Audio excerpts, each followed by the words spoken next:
This one. Okay, so now this one will punch both positive and negative pieces. You get lots of confetti leftoverwards. And again, we're going to follow along with the template along the bottom down here.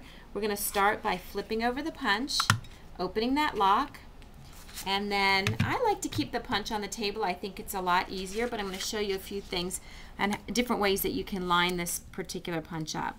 So I go ahead and start my paper partway through where the design's going to start. Give it a punch, and then I simply move the paper over, and now what I want to do is line up what I've punched with the design that's right there on the throat of the plate. So I come in until I have that lined up, and then make sure my paper is straight into the punch and punch again. And I keep doing that all the way down until my entire design is completely punched.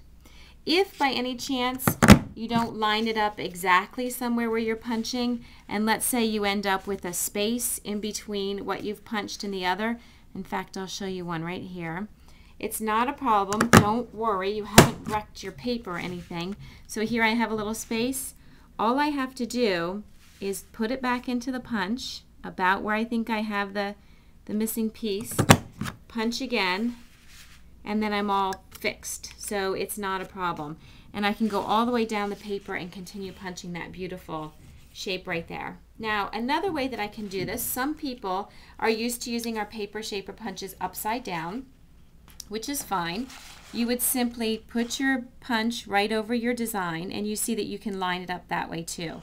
So I would come along in the punch, and I have to look over for 1 second. So I see where I have some line up and where I have some more paper punching, and then I'd go ahead and punch.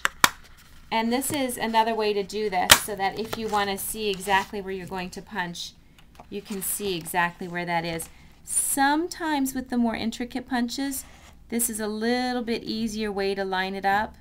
It all depends on your style and what you like to do and where you feel comfortable with how you're punching. Both work well, and you get that nice, pretty floral or the lacy edge on all your papers.